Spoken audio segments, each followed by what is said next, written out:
2.2 feudalism, political, military and socio economic aspect.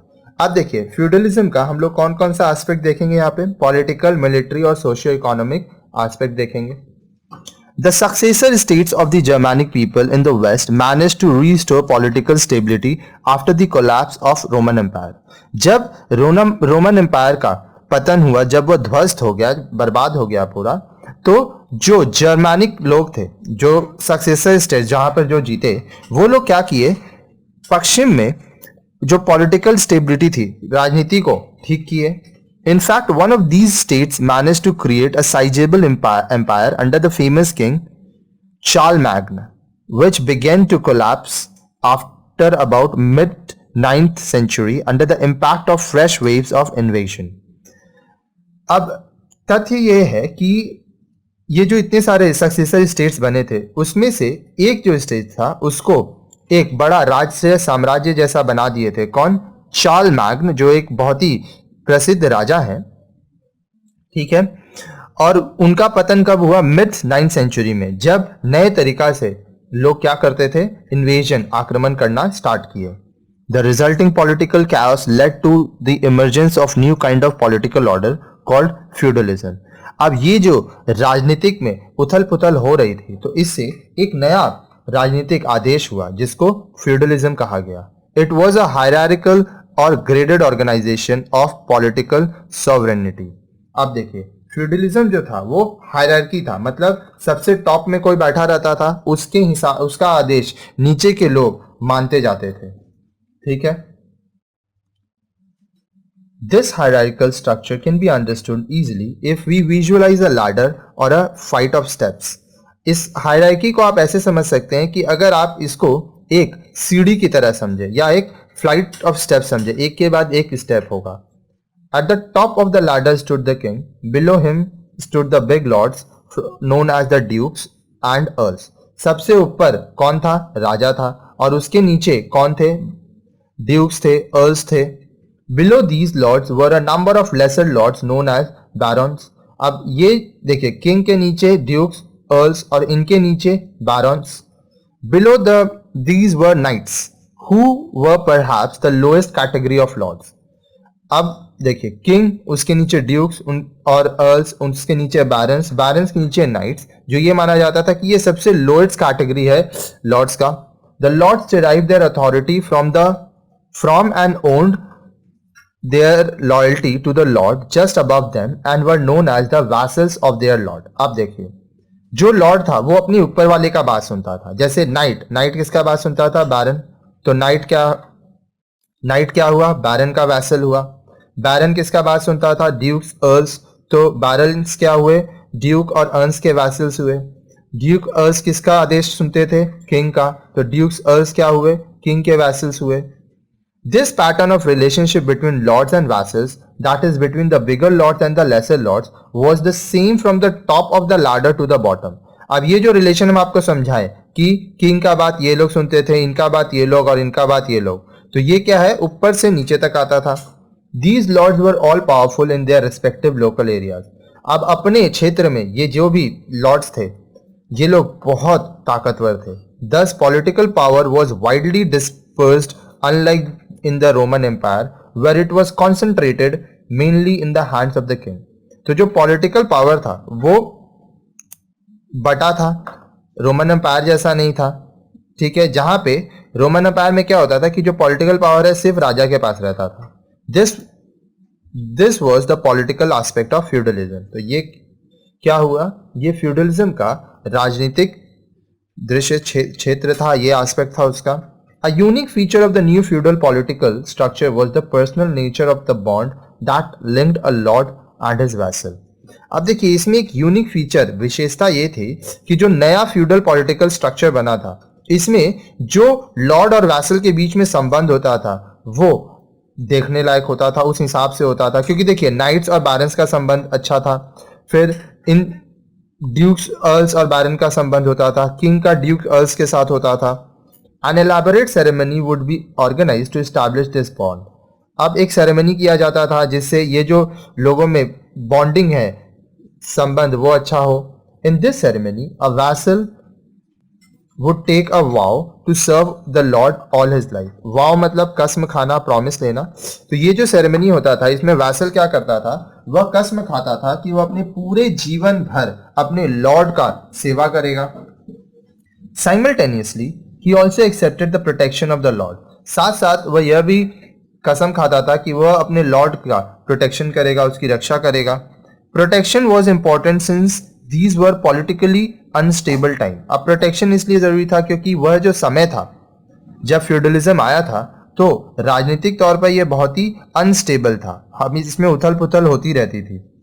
In return for the protection that a vassal received, he was bound to perform various services for his lord. अब ये जो protection देता था कौन, vessel, received, he was bound to perform various services for his lord. अब जो vessel था उसको अपने लॉर्ड के लिए बहुत सारे प्रकार के सेवाएं देनी पड़ती थी. This mainly included military services, which meant that the vassal had to provide a certain number of troops whenever required by the lord. अब इसमें मिलिट्री सर्विसेज आता था, तो इसका मतलब ये था कि जब भी जरूरत पड़ेगा तो जो वैसल है वो अपने लॉर्ड के लिए बहुत सारे लोगों को देगा, बहुत सारे ट्रूप्स देगा जो उसके लिए लड़ाई करे. In his turn the lord was expected to make a great grant, usually in the form of land for the sustenance of the fief और fiefdom from which the feudalism is derived. अब इसके बदले में क्या था कि जो Lord है वो अपने नीचे के वैसल को जगह देगा, जमीन देगा ताकि वो लोग जी पाए. ठीक है, अब देखिए फ्यूडलिज्म कहां से आया, फाइव और फाइवडम शब्द से. The lord used to mobilise armed supporters in their own areas who had personal loyalty directly to him. अब जो लॉर्ड्स हैं वो क्या करते थे, अपना सपोर्टर्स बनाते थे जो उनको फॉलो करते थे, जो उनकी रक्षा करते थे. ठीक है, और ये वो लोग होते थे जो उसके प्रति पूरे ईमानदार होते थे. With this armed strength, he would province military support to the Lord whenever required. अब ये जो उनके पास स्ट्रेंथ होता, ताकत होता था, इससे वो अपने लॉर्ड को जब जरूरत होता था तो मदद कर पाते, हेल्प कर पाते, सपोर्ट कर पाते. With the military power, the lords also became complete master of their own area and could not be challenged even by the state. अब इन लॉर्ड्स के पास क्या होता था, मिलिट्री पावर होता था, तो इससे क्या होता था, वो अपने क्षेत्र के बहुत ही ताकतवर लोग बन जाते थे और उनको स्टेट भी चैलेंज नहीं कर पाता था. ठीक है, अब ये जो पिक्चर आप देख रहे हैं ये फ्यूडल मैनर है. ये देखिए, first field, second field, third field, pasture, serf house, manor house, church, barn, well, ये देखिए कुआं बना है, वर्कशॉप्स बना है, वाटर मिल बना हुआ है. ठीक है, इस तरह से वो लोग अपना विलेज सेटअप करते थे. In a period of political turmoil, just as the Lord sought protection, so did the peasant. अब देखिए, ये जो राजनीतिक क्षेत्र में इतना बदलाव हो रहा था, ठीक है, तो जो लॉर्ड्स थे उनको प्रोटेक्शन चाहिए था, तो जो किसान थे उनको भी प्रोटेक्शन चाहिए था. These peasants had no land for their own, no implements and could not afford to buy seeds. अब ये जो किसान थे उनके पास अपना जमीन नहीं था, अपने औजार कुछ नहीं थे, उनके पास इतना पैसा भी नहीं था कि वह बीज खरीद सकें. For these well as for protection, the free peasants now turn to the lords.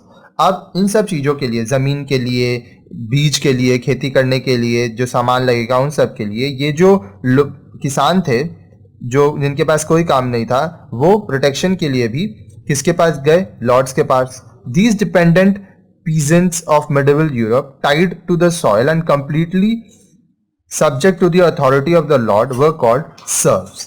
अब ये जो डिपेंडेंट पीजेंट्स है, मतलब ये जो निर्भर रहते थे किसान किस मिडिवल यूरोप में, ठीक है, वो लोग क्या था, वो लोग को जमीन से बांध दिया गया था एक तरह से, और जो लॉर्ड था जो इनको मदद करता था वह इनका मालिक होता था.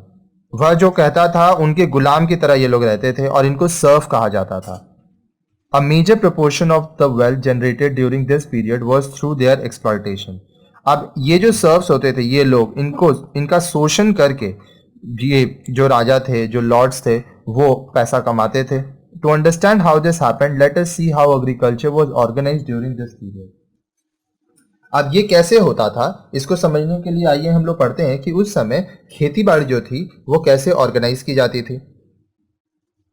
The entire landed state over which a feudal lord had control was known as the manor। अब देखिए, ये जो पूरा जो स्टेट है जिसके ऊपर एक लॉर्ड का हुक्म चलता था या वो राजा था, उसको मैनर कहते थे। ये देखिए, एक फ्यूडल मैनर है। The land surrounding the manor house was divided into 3 parts. Lands for the use of the lord, the arable land granted in parcels to the peasants and the meadowlands used by everyone as grazing land for livestock। अब देखिए, ये जो land था इसको 3 भागों में बांटा जाता था, ठीक है। वो लैंड्स को क्यों बांटा जाता था? एक लॉर्ड के पास रहता था, एक एरेबल लैंड होता था जो कि छोटे छोटे भागों में किसानों को दिया जाता था, एक मिडो लैंड्स होता था जहाँ पे जो लाइव स्टॉक है वो लोग भेड़ बकरी जाते थे, ग्रेजिंग करते थे, ठीक है।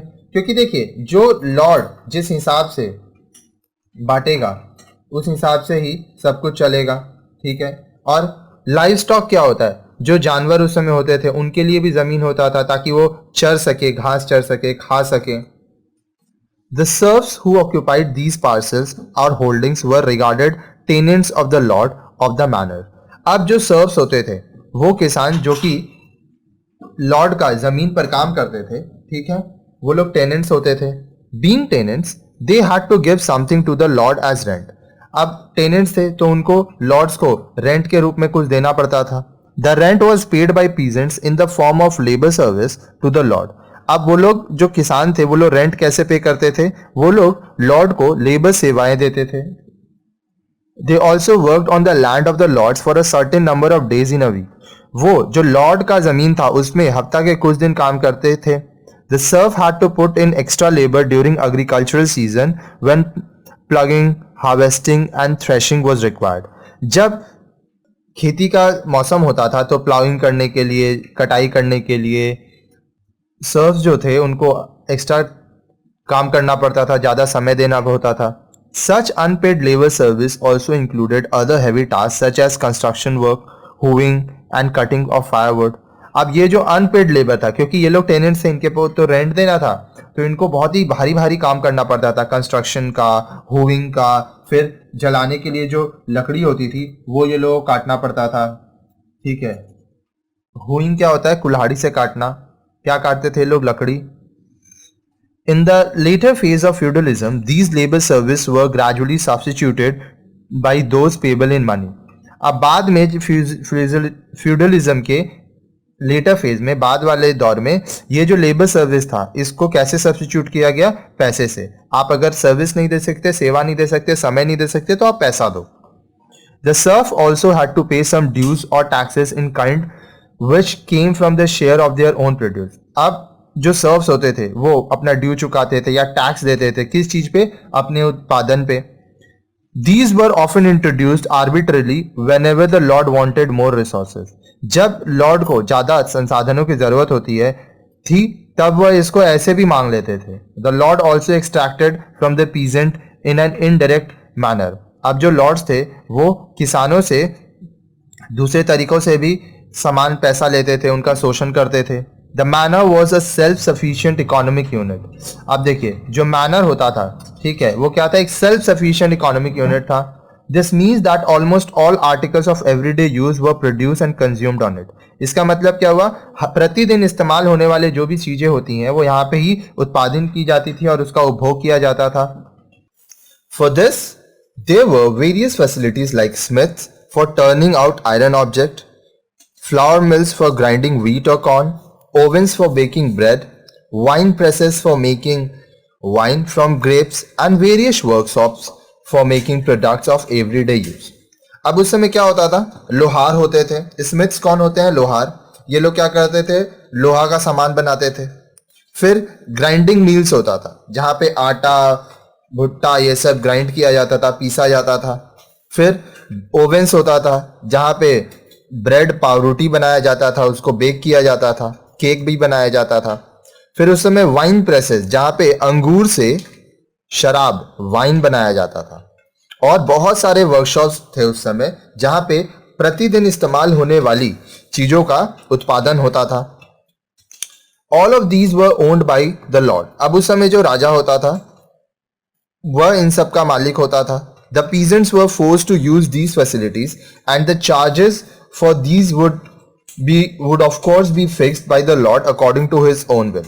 अब जो किसान थे उनको जबरदस्ती ये सब चीजों में काम करने के लिए कहा जाता था और वो जो चार्जेस लेता था किसान से वो अपने हिसाब से लेता था. वो जितना चाहता था उतना चार्जेस वो ले लेता था. अब चलिए आगे देखते हैं activity 2.1. You have already read about the Roman slaves in the previous lesson. अब इसके पहले वाले चैप्टर में आप रोमन स्लेव्स जो रोमन के समय में जो गुलाम थे उनके बारे में पढ़ चुके हैं. Find out the condition of present day Indian farmers who don't own lands and work in other people fields through newspaper or by speaking to your elders. आप या तो अखबार से या अपने से बड़े घर में जो आपके लोग हैं उनसे बात करके आप अभी जो किसान हैं भारतीय किसान उनके बारे में सोचिए और पता करिए जिनका अपना जमीन नहीं है और वह दूसरों के जमीन पर काम करते हैं. Now compare the lives of the feudal serves with the Roman slaves and the present day Indian farmer. अब देखिए फ्यूडल इकोनॉमी में जब फ्यूडल सिस्टम था तो उस समय जो गुलाम थे उनका जीवन आप रोमन स्लेव्स रोमन के टाइम जो गुलाम थे और अभी जो भारतीय किसान है उनसे कंपेयर कीजिए. What conclusion can you draw. अब ये जब तीनों के बारे में आप पता कर लिए तो आपको क्या समझ में आया. Right a brief report about your findings. अब आप जो चीज खोज पाए उस पर आपको एक ब्रीफ रिपोर्ट लिखना है. अब यहाँ पे मैं आपको एक आंसर दे रहा हूं आप वो भी आंसर लिख सकते हैं या अपने हिसाब से भी लिख सकते हैं. As per my experience, what I have read about Roman slaves was that they lived a miserable life. अब मेरे अनुभव से मुझे यह पता चला और जितना हम पढ़ के पता चल कर पाए कि जो रोमन स्लेव्स थे रोमन के समय जो गुलाम थे उनका जीवन बहुत ही कठिनाइयों से भरा था. बहुत ही मिजरेबल मतलब बहुत ही बुरा कंडीशन था वो लोगों का जीवन का. They are treated like the animals by their owners. उनके साथ जानवरों की तरह व्यवहार होता था और ये व्यवहार कौन करता था उनके मालिक. If we compare their life with the present day Indian farmers who don't own land is somehow same. अगर हम लोग उनका जीवन अभी जो भारतीय किसान है उनके संग जोड़े तो वो भी लगभग एक जैसा है. But on the other hand it is not that tough. लेकिन दूसरी तरफ में ये इतना भी कठिन नहीं है. The Indian farmers also ill treated by their owners but the condition of Roman slaves were more miserable. आप देखिए जो भारतीय किसान हैं उनसे भी अच्छा से व्यवहार नहीं करते हैं उनके मालिक, लेकिन रोमन स्लेव्स जो थे उनका कंडीशन और भी बुरा था. Now 2.2.1 changes in feudal economy prosperity and crisis in medieval Europe. अब देखिए मध्यकालीन समय पे जो यूरोप का कंडीशन था मिडिवल यूरोप उस समय जो फ्यूडल इकोनॉमी है उसमें क्या क्या बदलाव आया. तो यहाँ पे हम लोग पढ़ रहे हैं प्रॉस्पेरिटी सफलताएं. ठीक है, क्योंकि प्रॉस्पेरिटी का मतलब क्या होता है उसका मतलब होता है समृद्धि सफलता. और मिडिवल पीरियड में क्या क्या क्राइसिस हुआ था संकट आई थी. ठीक है, we have just finished reading about the various aspect of the feudal system. अभी हम लोग इसके आगे के वीडियो में जो हम लोग पढ़े उसमें हम लोग क्या देखे कि फ्यूडल सिस्टम का अलग अलग क्या एस्पेक्ट था. But did this system remain the same through out the medieval period. पर क्या ये जो सिस्टम था ये पूरे मध्यकालीन युग में एक जैसा था? नॉट एट ऑल, नहीं. Indeed the feudal system was not a static system. वास्तविकता में ये जो फ्यूडल सिस्टम था वो एक स्थायी सिस्टम नहीं था. It witnessed several changes and the feudal economy underwent a pattern of prosperity and crisis. अब इसमें बहुत सारे बदलाव हुए और जो फ्यूडल इकोनॉमी था इसमें बहुत सारे सफलताएं भी आई और बहुत जगह पे कठिनाइयां भी आई. Let us trace this pattern from the beginning. अब चलिए ये जो पैटर्न था कि सफलता का फिर संकट का, इस पैटर्न को हम लोग स्टार्टिंग से पढ़ेंगे. The few centuries after the collapse of the Roman Empire were marked by a low level of economic life. अब देखिए जब रोमन एम्पायर का पतन हुआ वह खत्म हो गया तो उसके बाद का कुछ सेंचुरीज मतलब कुछ 100 साल जो इकोनॉमिक लाइफ था वो बहुत ही निचले स्तर पे था. ठीक है, आर्थिक अवस्था. As we already know, this was also a period of political change and turmoil. अब हम लोग ये भी जानते हैं, पढ़े हैं अभी तक जो हमारे वीडियो से लाइन से वो ये जानते होंगे कि इस समय बहुत सारी राजनीतिक बदलाव हुई थी, बहुत उथल पुथल हुआ था। टर्मोइल का मतलब उथल पुथल होता है। There was a decline in town life, trade and monetary exchange. अब देखिए, जो टाउन लाइफ था, जो व्यवसाय था, जो पैसे का लेन देन था, उसमें भी डिक्लाइन हुआ था, वह भी कम हुआ था। Some cities did survive from Roman days but these were only empty shells which had no real economic role. अब कुछ शहर थे जो कि बचे थे, ठीक है, जो कि रोमन डेज के थे, लेकिन ये सिर्फ खाली शहर थे और इनके पास कोई ठीक से आर्थिक जो इनका कंडीशन था, जो पैसा का लेन देन व्यापार, वह अच्छा नहीं था। रोड्स डिटेरियोरेटेड, जो रास्ते थे वो खराब होते गए। Barter widely replace the use of money. अब देखिए, बार्टर सिस्टम फिर से आ गया था, जहां पे लोग पैसे की जगह चीजों का लेन देन करने लगे थे। European economy was based almost entirely on agriculture and very limited local trade. अब जो यूरोपियन इकोनॉमी था वो ज्यादातर खेती पर निर्भर करने लगा और वहां पे जो लोकल ट्रेड था, व्यवसाय था, वो बहुत ही कम हो गया। The main economic unit was the self sufficient landed estate और the feudal manor that we have read about. अब जो मेन इकोनॉमी था वो या तो फ्यूडल मैनर का था, जो हम लोग आगे पढ़े, ठीक है, या उनका जिनका अपना जमीन था। Technology used in agriculture was backward and agriculture results were very low. अब जिस टेक्नोलॉजी से खेती की जाती थी वह बहुत पिछड़ी थी और जो उत्पादन होता था वो भी बहुत कम होता था। These condition lasted till about 10th century AD. अब ये जो अवस्था है ये 10th सेंचुरी एडी तक चला। After the 10th century the feudal system of production underwent significant changes. 10th century AD के बाद जो फ्यूडल सिस्टम था प्रोडक्शन का, ठीक है, उसमें बहुत महत्वपूर्ण बदलाव हुए। There was an increase in agricultural field as the system became more and more stable. अब जो एग्रीकल्चरल फील्ड्स था, खेती करने का जो जमीन था, उसमें बहुत बदलाव आया और बहुत ही इंक्रीज हुआ, बढ़ोतरी हुई, क्योंकि जो तरीका था वो बहुत ज्यादा स्टेबल हो गया, स्थायी हो गया। Another factor that helped in increasing agricultural productivity at this time was a significant improvement in agricultural techniques. अब देखिए, जो दूसरा कारण था जिसके वजह से इस समय जो किसानी होती थी, उसमें से जो उत्पाद होता था वह बढ़ा, वह इसलिए क्योंकि जो किसान लोग थे वो लोग खेती करने का जो उनका तरीका था उसमें काफी बदलाव किए थे। A new plow was introduced which was heavier, had wheels and was drawn by a team of oxen। अब देखिए, एक नया खेती करने का मशीन जैसा आया था, ठीक है, हल आया था जिसमें चक्के लगे थे और ये चक्के कौन चलाते थे? ये बैलों द्वारा चलाया जाता था। This helped in cultivating the heavy and sticky soil of northern Europe more effectively।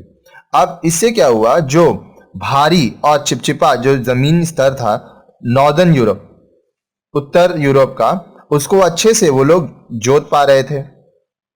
Agriculture was later replaced by the three-field system in which 1/3 of the land was left fallow, 1/3 was used for cultivating autumn crop and 1/3 for spring crop। अब देखिए, बाद में जो जमीन था उसको 3 भागों में बांट दिया गया, ठीक है। अब एक तिहाई हिस्सा वो क्यों छोड़ा गया? बंजर, ठीक है। दूसरा 1/3 जो था उसमें ऑटम क्रॉप और जो 1/3 था उसमें स्प्रिंग क्रॉप उगाने लगे लोग। By leaving only a third part of the land fallow, the three field system help greatly in increasing the crop area. अब देखिए, सिर्फ एक हिस्सा वो लोग बंजर छोड़ देते थे तो क्या होता था कि जो दूसरा पार्ट है वहां पे वो लोग और ज्यादा अच्छे से खेती कर पाते थे।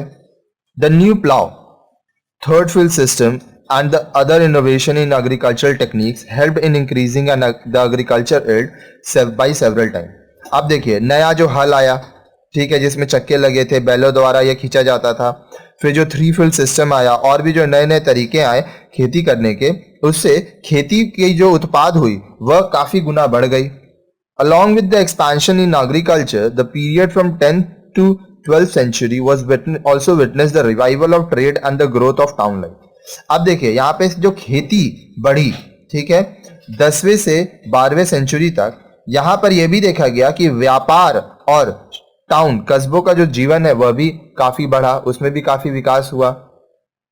Trade ranged from the small trade at local markets where peasants sold their excess grain or eggs and bought long distance trade products like wine or cotton. अब देखिए व्यापार जो था वो छोटे व्यापार जो कि लोकल मार्केट का था जहां पर किसान करते थे काम अपना, और जो उनका एक्सेस अनाज था, अंडा था, वो लोग क्या करते थे, वो लॉन्ग डिस्टेंस ट्रेड प्रोडक्ट जैसे वाइन, कॉटन, ये सब से बदल लेते थे। तो इस तरह से व्यापार चलता था। Improvement in road building help road transport. अब देखिए रास्तों को अच्छे से बनाया गया तो इसलिए जो रास्तों में ट्रांसपोर्टेशन सिस्टम, परिवहन सेवाएं होने लगी, वह अच्छे से होने लगी। River and sea routes were also use for trade. नदियों में से क्या हुआ, समुद्र में वो लोग व्यापार करने लगे, वहां से वो लोग व्यापार करने का रास्ता खोज लिए। The revival in trade made necessary new pattern of payment since barter was इनएडिक्वेट for this purpose. अब देखिए फिर से जब व्यापार आया तो इस समय बार्टर सिस्टम को हटा के एक नया भुगतान करने का, पेमेंट करने का तरीका ढूंढा गया। As a result money economy made a tremendous advance. तो फिर क्या हुआ, जो मनी इकोनॉमी हुआ, पैसे से जो अर्थशास्त्र, अर्थव्यवस्था चलने लगी, उसमें काफी विकास हुआ। This led to agricultural prosperity of the surrounding rural areas. अब जो आसपास में रूरल एरियाज था, ठीक है, जो जगह था, वहां पे एग्रीकल्चरल प्रॉस्पेरिटी मतलब खेती बाड़ी अच्छे से होने लगी। The town soon began to specialise in certain enterprises. अब जो कस्बे थे वहां पे वो लोग एंटरप्राइजेस बनाने लगे, तरह सर्टेन मतलब एक तरह का वहां पे काम होने लगा। ठीक है, एंटरप्राइज क्या होता है, उद्यम, व्यापार। One of these was cloth making which became one of the most important industries of these towns. अब देखिए वो लोग जो एंटरप्राइज लगाते थे, जो व्यापार करते थे, उसमें कॉटन से बना हुआ कपड़ा, ठीक है, या क्लॉथ मेकिंग आप कह सकते हैं, ठीक है, वो ज्यादा होता था। ये लोग कपड़े के को ज्यादा बनाते थे, जो उस समय का वहां पे इंडस्ट्रीज था। Guilds become important. अब जो गिल्ड्स थे वो इंपॉर्टेंट, वो बहुत ही महत्वपूर्ण हो गया था। अब गिल्ड का मतलब क्या होता है, गिल्ड होता है सहकारी समितियां, मंडली, समाज। Both merchant activities and craft production came to be organised around guilds. अब ये जो हम लोग मर्चेंट एक्टिविटी, जो व्यापारी काम करते थे, जो क्राफ्ट का प्रोडक्शन होता था, ये कौन देख रेख करता था, समाज के अंदर गिल्ड्स देखते थे। These medieval town continued to grow in importance and the ultimately became an important factor in the breakdown of feudal relation of the country। अब देखिए ये जो इकोनॉमी था ये बहुत ग्रो हुआ, ठीक है, और मिडिवल टाउन बहुत ग्रो करता गया, ठीक है, और ये एक कारण बना कि जो फ्यूडल रिलेशन था कंट्री साइड में वो आस्ते आस्ते खत्म होने लगा। The tendency towards growth reached its limit by the end of 12th century. अब 12वीं सेंचुरी के जब अंत हो रहा था तो उस समय ये जो ग्रोथ का टेंडेंसी था, वो जो ग्रोथ विकास हो रहा था, वो अपने ऊंचाई तक पहुंचा। Significant changes could be noticed in the feudal system by the 13th century which witnessed a reversal of the process of growth. अब देखिए जब 13th सेंचुरी आया तो उस समय फ्यूडल सिस्टम में बहुत सारे महत्वपूर्ण बदलाव देखे गए, जिससे ये जो ग्रोथ का प्रोसेस है वो रिवर्स होने लगा। The period of economic growth and prosperity resulted in rise of population. अब देखिए ये जो इकोनॉमिक ग्रोथ, लोगों के पास पैसा बढ़ रहा था, वेल्थ बढ़ रहा था, आर्थिक स्थिति अच्छी हो रही थी, और जो सफलता मिल रहा था उससे क्या हुआ कि पॉपुलेशन भी बढ़ा, जनसंख्या बढ़ी। This meant N increase in the supply of labour for the landlords. अब इससे क्या हुआ, जिन लोगों के पास जमीन था, लैंडलॉर्ड्स थे, उनके पास सप्लाई ऑफ लेबर बढ़ गया। They therefore no longer found it necessary to retain their domesticness। तो इसलिए वो लोग क्या देखे कि अब वो लोग को अपने कार्य क्षेत्र में, ठीक है, किसी को रखने का जरूरत नहीं है, ठीक है। Also due to abundant labor serving technology found few investors। अब देखिए अब यहां पे क्या हुआ था, अबंडेंट का मतलब क्या होता है, बहुत ज्यादा। अब जो लेबर सर्विस था वो बहुत ज्यादा हो गया था, तो लेबर सर्विस इकोनॉमी जो टेक्नोलॉजी थी उसमें नए नए निवेशक आ गए, इन्वेस्टर्स आ गए। As demesne lands were gone the need to extract labour service from the peasants also went. अब जैसे डिमेंस लैंड जो लोग अपने पास जमीन रखते थे वो जो चला गया, तो इससे क्या हुआ कि किसानों से जो लेबर सर्विस वो लोग सेवाएं लेते थे वो भी गया. The reduction in labour service and technological stagnation in agriculture together with the factor brought down agriculture yield very sharply. अब देखिए लेबर सर्विस कम हुआ, टेक्नोलॉजी जो बदल रही थी वो कम हुआ, तो इससे क्या हुआ, दोनों एक साथ कम होने की वजह से जो उत्पाद हुआ, ठीक है, वो काफी तेजी से कम होता गया. Food shortage and famines began to occur. अब सूखा पड़ने लगा और फिर खाना कम होने लगा क्योंकि पॉपुलेशन तो बढ़ता ही जा रहा था और उत्पाद कम थी, तो लोगों को खाना नहीं मिल रहा था उतना. Epidemics of plague broke out. अब देखिए प्लाग क्या होता है, प्लाग होता है विपत्ति आने लगी वो लोग पे. All this resulted to in an overall decline in the agricultural economy where there was a growth in the money economy, urban centers and trade. अब इससे सबसे क्या हुआ कि जो एग्रीकल्चरल इकोनॉमी थी, जो खेती करके अर्थव्यवस्था में विकास हो रहा था, उसका पतन होने लगा, वह गिरने लगा. और जो मनी इकोनॉमी था, जो अर्बन सेंटर्स था, जो व्यापार था, उसमें ग्रोथ हो रहा था. However, European society was able to overcome these crisis more easily than the pre-10th century crisis, and by around 1450 the economy started moving towards recovery. अब देखिए जो यूरोपियन सोसाइटी था, वो ये जो उन लोग के ऊपर संकट आया था, इसमें वो लोग काफी जल्दी ग्रोथ करने लगे. इसमें से वो लोग सब जो उन लोग का नुकसान हुआ था उसको वो लोग ठीक करने लगे. डू यू नो, क्या आपको पता है, the portion of the entire landed estate of the lord which was managed directly by him was called demesne. अब देखिए डिमेंस क्या होता है, जो राजा है, जो मालिक है, उसका जो पूरा जितना उसका लैंड था उसके अंडर में, ठीक है, जो वो डायरेक्टली चलाता था, मैनेज करता था, उसको डिमेंस कहते हैं. We now have some idea about the condition in which people of medieval Europe lived. अब इतना पढ़ने के बाद हम लोग को थोड़ा बहुत यह आइडिया हो गया कि मध्यकालीन यूरोप में लोग किस तरह से जीते थे. We have also been able to trace the pattern of change in these conditions over a period of several centuries. हम लोग ये भी देख पाए कि किस तरह से यहाँ पे बहुत तरह का बदलाव आया सालों साल में. ये कभी ग्रोथ किया, कभी इसका पतन हुआ, फिर ये लोग रिकवर किए. How did these changes in the material condition affect the society and culture of medieval Europe? अब ये जो चेंजेस हुआ, ये जो बदलाव हुआ, इससे जो मटेरियल कंडीशन वो लोग का समाज का, वो लोग का संस्कृति का, किसका, मिडिवल यूरोप में क्या क्या बदलाव आया, ये बताइए. Let us see for ourselves. अब हम लोग चलिए इसको पढ़ते हैं, देखते हैं क्या क्या बदलाव आया था ये लोग के. Given the relatively low level of economic life in the period before the 10th century, we should not be surprised to know that it was not a prosperous time for learning or the arts.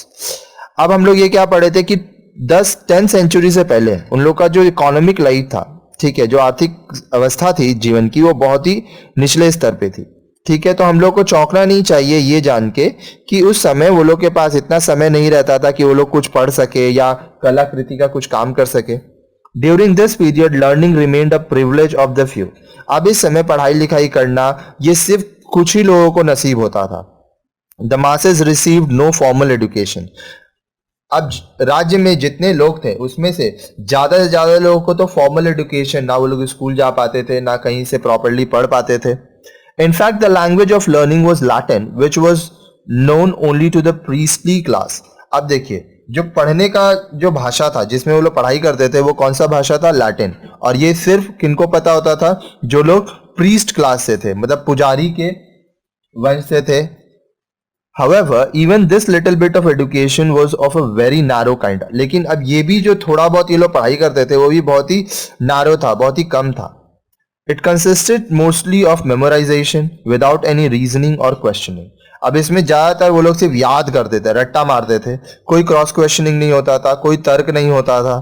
All learning was dominated by blind faith. अब जो वो लोग पढ़ाई करते थे वो अंधविश्वास में करते थे. उनको कहा जाता था ये पढ़ना है, ये सीखना है, ये करना है, वो लोग बिना कुछ सवाल किए करते थे. In such conditions, naturally, there was hardly any development in the science. अब उस अवस्था में ये जाहिर है कि विज्ञान के क्षेत्र में कोई विकास उतना नहीं होता था. There was some attempt at a revival, but even this did not result in any real intellectual creativity. अब देखिए वो लोग कुछ कोशिश किए थे कि इसको ठीक किया जाए, लेकिन इससे भी कोई बहुत ज्यादा प्रभाव नहीं पड़ा, कोई रिजल्ट नहीं आया. However, the educated members of the priestly and monastic orders did try to recopy and or preserve some major works of Roman literature. अब priestly जो थे, जो लोग पुजारी थे, जिनमें जो पढ़े लिखे थे लोग, तो वो लोग क्या किए, वो लोग जो रोमन लिटरेचर था उसका कुछ चीजों को कॉपी करने की कोशिश किए. This at least served as the basis of revival of learning that began in the 11th and 12th century. तो ये जो वो लोग कॉपी कर रहे थे, अपने पास रख रहे थे, जो रोमन लिटरेचर में अच्छे अच्छे काम किए गए थे, तो उससे क्या हुआ कि जो पढ़ाई के क्षेत्र में, सीखने के क्षेत्र में कुछ बदलाव आया. और ये कब हुआ? 11th और 12th सेंचुरी में यह होना प्रारंभ हुआ. This period saw very little significant production in the area of literature because of the low level of literacy. अब ये जो समय है, इसमें क्या हुआ कि बहुत ही कम उत्पादन हुआ, कि प्रोडक्शन हुआ. क्या चीज में? लिटरेचर के क्षेत्र में, क्योंकि यहाँ पे ज्यादा पढ़े लिखे लोग नहीं थे. The same is the case with artistic production in this period. अब यही चीज कलाकृति के क्षेत्र में भी था, क्योंकि ज्यादातर लोगों को नहीं आता था कला से रिलेटेड काम. However, a unique style that developed in this field was that of manuscript illustration. लेकिन इस समय एक नया चीज जिसका विकास हुआ वह था मैन्युस्क्रिप्ट इलस्ट्रेशन, मैन्युस्क्रिप्ट पढ़ना. On the whole, it may be said that in this period cultural attainment was minimal and sparse. अब पूरी तरह से हम लोग ये कह सकते हैं कि इस समय जो उन लोगों का सांस्कृतिक जो चीज था, ठीक है, वो क्या हुआ? मिनिमल, बहुत कम था. और स्पार्स, स्पार्स का मतलब क्या होता है? स्पार्स का मतलब होता है कम, ठीक है, तितर बितर था. European civilisation at that time was much backward in comparison with other contemporary neighbouring civilisation like Byzantine and the Islamic world. अब उस समय जो यूरोपियन सभ्यता थी वह बाइजेंटाइन और इस्लामिक दुनिया से काफी पिछड़ी थी. The prosperity and relative peace of the period from the 10th century brought about a consequent change in the cultural life of the period. अब देखिए 10th सेंचुरी के बाद, ठीक है, जो सफलता मिली, जो वो लोग के जीवन में शांति आई, जिस तरह से वो लोग जी रहे थे, इसमें बहुत बदलाव आया उनके सांस्कृतिक जीवन पे. इस समय में this period witnessed rise in literacy with the spread of primary education and opening of universities. अब ये जो समय था इसमें वो लोग जो पढ़ाई लिखाई का क्षेत्र है उसमें विकास हुआ और वो लोग प्राइमरी एजुकेशन के लिए क्या किए, फिर यूनिवर्सिटीज खोले. This was an attempt at the acquisition of classical knowledge as well as knowledge from the Arab civilisation. अब ये एक ऐसा अटेम्प्ट था, एक तरीका था वो लोग का, वो लोग कोशिश किए थे कि वो लोग क्लासिकल नॉलेज ले पाए, साथ ही साथ अरब सभ्यता से भी कुछ वो लोग सीख पाए. Thus, this period saw a progress in knowledge and thought in Europe. तो यह जो समय था इसमें वो लोग ज्ञान के क्षेत्र में, सोचने के क्षेत्र में यूरोप में बहुत विकास हुआ. It was an important step towards the intellectual flowering that took place during the modern period. अब ये जो था बहुत ही महत्वपूर्ण स्टेप था वो लोग का, ताकि वो लोग विकास कर सके, ठीक है, और जो मॉडर्न पीरियड में हुआ. अब जितना हम लोग पढ़े, आइए इससे रिलेटेड कुछ क्वेश्चन आंसर्स करते हैं. Intex question 2.1, describe the bond between the feudal Lord and his vessel in about 30 words. अब जो फ्यूडल लॉर्ड्स थे, ठीक है, और उनके जो वैसल्स थे, उनके नीचे जो काम करते थे, उनके बीच में कैसा रिलेशनशिप था वो आपको 30 शब्दों में बताना है, अपने शब्दों में. द फ्यूडल बॉन्ड वॉज दस अ कॉम्बिनेशन ऑफ टू की elements, fealty and an oath of allegiance and pledge of service to the lord and homage or an acknowledgement by the lord of the vassal's tenure. अब देखिए जो feudal bond थे, ठीक है, और उनके vessels थे, उनके बीच में क्या था? एक कसम था, ठीक है, कि वो लोग उनका बात मानेंगे, वो जैसे करेंगे, जो लॉर्ड बोलेगा वह वैसल करेगा, ठीक है. और ये हायरार्की थी, हर लॉर्ड अपने वैसल को आदेश देता था, ठीक है.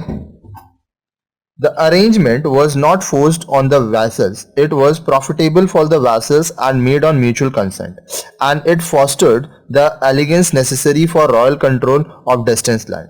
अब देखिए, जो अरेंजमेंट था, जो भी काम होता था वो बताया जाता था और वैसल्स करते थे, लेकिन उनके ऊपर कोई फोर्स नहीं किया जाता था, ठीक है। और इससे क्या होता था, जो वैसल्स थे वो प्रॉफिटेबल रहते थे, म्यूचुअल कंसेंट होता था बहुत जगह पे वैसल्स और लॉर्ड में। इससे क्या होता था, जो दूर दूर का जमीन है वहां पर रॉयल कंट्रोल रहता था, क्योंकि एक राजा सब जगह तो नहीं जा सकता था। Who were the serfs? अब ये serfs कौन थे? Serfs were sort of slaves who normally couldn't be sold away from the land. अब देखिए, सर्फ्स एक प्रकार के गुलाम थे जिनको जमीन से दूर बेचा नहीं जा सकता था।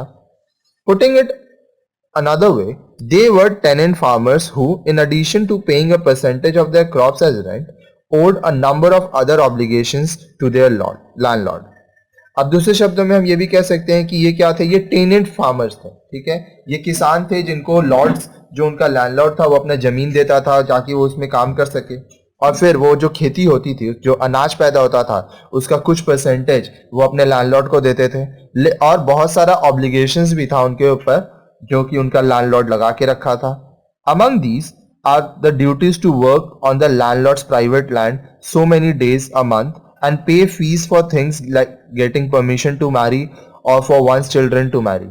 अब ये जो ऑब्लिगेशन था उसमें क्या था, ये था कि जो लैंडलॉर्ड का प्राइवेट प्रॉपर्टी है, ठीक है, उसमें भी उन लोगों को महीने के कुछ दिन काम करने पड़ते थे बिना पैसे के। साथ ही साथ वो लोग को दूसरे चीज के लिए पैसा देना पड़ता था, जैसे उन लोगों को अगर शादी करना है तो परमिशन लेना पड़ता था, अगर कोई अपना बच्चा का शादी करवाना चाहता है तो भी उसको अपने लैंडलॉर्ड से, मालिक से परमिशन लेना पड़ता था। Justify the following statement giving reason for the same. अब जो स्टेटमेंट है, ठीक है, आपको जस्टिफाई करना है और इसके लिए कारण देना है कि ये जो स्टेटमेंट है, सेंटेंसेस है, वो अगर सही है तो क्यों है और गलत है तो क्यों है गलत, ठीक है। The period from 10th century to the 12th century witnessed a revival of trade and growth of town life. अब देखिए, बोल रहा है कि 10th century से 12th century का जो समय था उसमें व्यापार में और टाउन लाइफ में विकास हुआ था। Yes, due to the excess in agricultural. ये इसलिए क्योंकि उस समय जो खेती में पैदावार थी वह बढ़ गई थी, ठीक है। From the 13th century onwards, there was a reversal in the trend of growth of feudal economy. अब देखिए, बोल रहा है कि 13th century के बाद जो feudal economy का जो विकास था उसमें रिवर्सल हुआ था। Yes, the reduction in labor service and technological stagnation led to lesser agriculture produce product. हाँ, ये हुआ था क्योंकि उस समय जो लेबर सर्विस था, जो लोग काम करते थे, वो कम हो गए थे, और जो टेक्नोलॉजिकली स्थिरता थी वो भी कम हुई थी। तो इससे क्या हुआ था, जो खेती हुई थी उसमें जो प्रोडक्शन हुआ था, जो उत्पाद हुआ था, वो काफी कम था। The cultural life before the 10th century was a prosperous time for learning and the arts in Europe. अब देखिए, 10th century के पहले जो पढ़ाई का क्षेत्र था, जो कला के क्षेत्र थी यूरोप में, उसका बहुत ही सही समय था। ये गलत है। No, the education was a privilege for the few with the people having no education and learning. अब देखिए, 10th century के पहले ये जो पढ़ाई लिखाई था वो सिर्फ कुछ ही लोगों के नसीब में था, सब नहीं पढ़ते थे, ये सौभाग्य सबका नहीं था। और यहाँ पे एक और चीज है कि with the people having no education for learning, और बहुत सारे लोग ऐसे थे जिनके पास पढ़ाई नहीं था और उनके पास इतना सामर्थ्य भी नहीं था कि वह पढ़ाई लिखाई क्षेत्र में कुछ कर सके।